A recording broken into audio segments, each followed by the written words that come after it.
Information for entertainment talks എന്ന നമ്മളുടെ ചാനലിലേക്ക് എല്ലാവർക്കും സ്വാഗതം. ഞാൻ യമുന. കുറച്ച് നാളത്തെ ഒരു ഗ്യാപ്പിന് ശേഷമാണ്, കുറച്ച് തിരക്കിലായിരുന്നു. അതിനുശേഷം നിങ്ങൾക്ക് എല്ലാവർക്കും, കുട്ടികൾക്കും മുതിർന്നവർക്കും ഒക്കെ ഇഷ്ടപ്പെടുന്ന ഒരു സാഹസികനായ വ്യക്തിയുടെ കഥയുമായിട്ടാണ് ഞാൻ ഇന്ന് വന്നിരിക്കുന്നത്.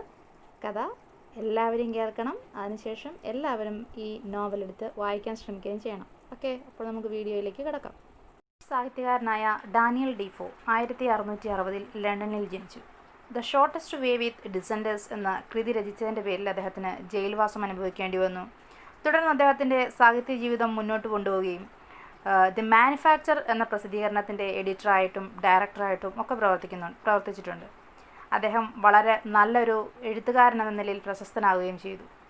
അദ്ദേഹത്തിൻ്റെ ഏറ്റവും പ്രധാനപ്പെട്ട കൃതികളെക്കുറിച്ച് പറയുമ്പോൾ the life and strange surprising adventures of Robinson Crusoe, memoirs of a cavalier, The Fortunes and Misfortunes of the Famous Small Flanders, The History and the Remarkable Life of the Truly Honorable Colonel Jack, അങ്ങനെ കുറേയധികം famous ആയിട്ടുള്ള വർക്കുകൾ അദ്ദേഹത്തിൻ്റെ പേരിൽ, അദ്ദേഹത്തിൻ്റെ പ്രശസ്തി ഇങ്ങനെയുള്ള വർക്കുകളിലൊക്കെ തന്നെയാണ് ഉണ്ടായിരുന്നത്.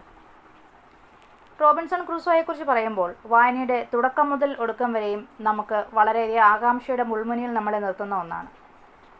റോബിൻസൺ ക്രൂസോയുടെ പുസ്തകം എടുത്ത് വായിച്ചു കഴിയുമ്പോൾ അതിൽ കാണുന്ന ഓരോ സ്ഥലങ്ങളും നേരിട്ട് പോയി ഒന്ന് കാണാൻ കഴിഞ്ഞിരുന്നുവെങ്കിൽ, അദ്ദേഹം താമസിച്ച ആ ദ്വീപിൽ ഒന്ന് ചെല്ലാൻ കഴിഞ്ഞിരുന്നുവെങ്കിൽ, നമുക്കങ്ങനെ ഒരു ഒറ്റപ്പെട്ട ഐലൻഡിൽ എത്തിപ്പെടാൻ കഴിഞ്ഞിരുന്നെങ്കിൽ നമ്മൾ എന്തൊക്കെ ചെയ്യുമായിരുന്നു? ഇതൊക്കെ നമ്മളെ കൊണ്ട് ചിന്തിപ്പിക്കുന്ന ഒരു വളരെ നല്ല നോവലാണ്, വളരെ സിമ്പിളായിട്ടുള്ള ഒരു വളരെ നല്ല നോവലാണ് റോബിൻസൺ ക്രൂസോ.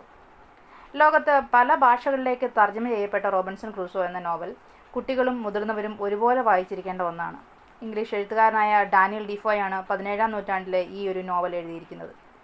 കപ്പൽ ഛേദത്തിൽ നിന്ന് രക്ഷപ്പെട്ട് ഒരു വിജനദ്വീപിൽ എത്തിപ്പെട്ട ശേഷം സ്വന്തം കഴിവും ആത്മവിശ്വാസവും കൊണ്ട് പൊരുതി കഷ്ടപ്പാടുകളെ അതിജീവിച്ച ഒരു നായകൻ്റെ കഥയാണിത്. കഥയുടെ ചുരുക്കം എന്താണെന്നാണ് ഇനി പറയാൻ പോകുന്നത്. അഭിഭാഷകനാക്കാനുള്ള അച്ഛനമ്മമാരുടെ ആഗ്രഹത്തിന് വിരുദ്ധമായി നാവികനാവാനായിരുന്നു ചെറുപ്പം മുതൽ റോബിൻസൺ ക്രൂസോയുടെ ആഗ്രഹം. പ്രത്യേകിച്ച് കപ്പൽ യാത്ര നടത്തണമെന്നുള്ളതായിരുന്നു അദ്ദേഹത്തിൻ്റെ ആഗ്രഹം. സുഹൃത്തിൻ്റെ പിതാവിൻ്റെ ക്ഷണപ്രകാരം അദ്ദേഹം ആദ്യമായി ഒരു കടൽ യാത്ര നടത്തുന്നു. അതോടുകൂടി അദ്ദേഹത്തിൻ്റെ ആഗ്രഹം കൂടിക്കൂടി വരുന്നു.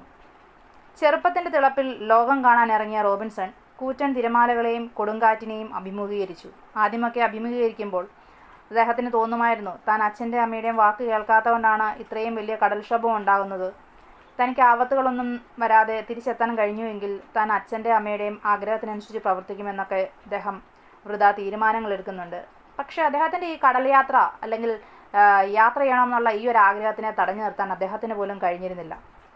തിരിച്ചെത്തിയ അയാൾ കടൽ പിന്നെയും ആകർഷിച്ചുകൊണ്ടേയിരുന്നു, അല്ലെങ്കിൽ കടൽ കാണാൻ അദ്ദേഹം പോയിക്കൊണ്ടേയിരുന്നു. ഒരിക്കൽ കടൽ കൊള്ളക്കാരുടെ പിടിയിലകപ്പെട്ട അയാളെ ഒരു പോർച്ചുഗീസ് കപ്പിത്താനാണ് രക്ഷിച്ചത്. കുറേ വർഷങ്ങൾക്ക് ശേഷം അടിമകളെ കൊണ്ടുവരുന്ന ഒരു കപ്പലിൽ യാത്ര തിരിക്കുന്ന ക്രൂസോ വീണ്ടും വലിയൊരു അപകടത്തിൽപ്പെടുന്നു. ഒടുവിൽ മനുഷ്യവാസമില്ലാത്ത ഒരു ദ്വീപിലെത്തുന്നു. അവിടെ ഒറ്റയ്ക്ക് ജീവിതം ആരംഭിക്കുന്നു. അവിടെ വച്ച് അദ്ദേഹം ദിവസങ്ങൾ എണ്ണാൻ കലണ്ടറില്ല, എഴുതി വെക്കാൻ ഡയറിയോ പേനായോ കാര്യങ്ങളോ ഒന്നുമില്ല. ഇതിനൊക്കെയും അദ്ദേഹം ഓരോ തരത്തിലുള്ള മാർഗങ്ങൾ കണ്ടെത്തുന്നു.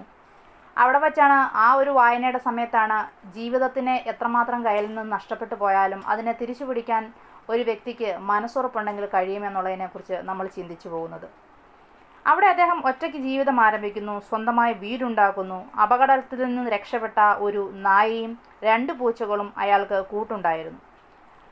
വർഷങ്ങൾ കഴിഞ്ഞപ്പോൾ ദ്വീപിൽ ഇടയ്ക്കിടെ നരഭോജികൾ വന്നു പോകുന്നത് റോബിൻസൺ ക്രൂസോ കാണുന്നു. അവരുടെ പിടിയിലായിരുന്ന ഫ്രൈഡേ എന്ന് പേരിട്ട ഒരു മനുഷ്യനെ ക്രൂസോ കൂടെ കൂട്ടുന്നു. പിന്നെ അവനൊരു അടിമയെപ്പോലെ പണിയെടുക്കുകയും അവനെ ഒരു മനുഷ്യനാക്കാനുള്ള പരിശ്രമങ്ങൾ നടത്തുകയും അവന് ഭാഷ പറഞ്ഞു കൊടുക്കുന്നു. അവൻ എല്ലാ തരത്തിലും സംസ്കാരത്തിൻ്റെ പാഠങ്ങൾ പറഞ്ഞു കൊടുക്കുന്നു. അങ്ങനെ ഫ്രൈഡേയെ വേറൊരു മനുഷ്യനാക്കാനുള്ള പരിശ്രമം നടത്തുകയും ചെയ്യുന്നു. നീണ്ട ദ്വീപവാസത്തിന് ശേഷം ക്രൂസോയ്ക്ക് നാട്ടിൽ പോകാൻ പിന്നീട് സാഹചര്യമൊരുങ്ങുന്നതാണ് കഥയുടെ സംഗ്രഹം. ഇങ്ങനെ ഒരു അതിസാഹസികനായ ഒരു വ്യക്തിയുടെ കഥ നമ്മൾ കേൾക്കുമ്പോൾ ഇതൊരു കഥയാണെന്ന് തോന്നുമെങ്കിലും, ഒരു കെട്ടുകഥയാണെന്ന് തോന്നുമെങ്കിലും, കഥയ്ക്ക് ആസ്പദമായ ഒരു വ്യക്തിയും ഇങ്ങനെയൊരു ദ്വീപും ഉണ്ടെന്നുള്ളതാണ് സത്യം. ചിലി തുറമുഖമായ വോൾപെരസോയിൽ നിന്ന് 400 മൈൽ അകലെയായി ജുവൻ ഫെർണാണ്ടസ് എന്ന പേരിൽ 3 ചെറിയ ദ്വീപുകൾ കൂടിച്ചേർന്ന ഒരു ദ്വീപ സമൂഹമുണ്ട്. അതിലെ ഒരു ദ്വീപാണ് റോബിൻസൺ ക്രൂസോ. അലക്സാണ്ടർ സെൽക്കർക്ക് എന്ന സ്കോട്ട്ലൻഡുകാരനാണ് നോവലിലെ കഥാപാത്രത്തിന് പ്രചോദനമാകുന്നത്. അങ്ങനെ വായിക്കുന്ന ഓരോ നിമിഷവും നമുക്ക് സന്തോഷം മാത്രം നൽകുന്ന, ഒരു തരത്തിലുള്ള നഷ്ടങ്ങളും ഉണ്ടാക്കാത്ത ഡാനിയൽ ഡീഫോയുടെ വിശ്വപ്രസിദ്ധമായ റോബിൻസൺ ക്രൂസോ എന്ന് പറയുന്ന ഈ നോവൽ നിങ്ങൾക്ക് എല്ലാവർക്കും ഇഷ്ടപ്പെട്ട് കാണുമെന്ന് ഞാൻ വിചാരിക്കുന്നു. എല്ലാവരും ഈ നോവൽ എടുത്ത് വായിക്കാൻ ശ്രമിക്കുക. Thank you. ഈ വീഡിയോ നിങ്ങൾക്ക് ഇഷ്ടമാകുകയാണെങ്കിൽ ലൈക്ക് ചെയ്യുക, ഷെയർ ചെയ്യുക, സബ്സ്ക്രൈബ് ചെയ്യുക.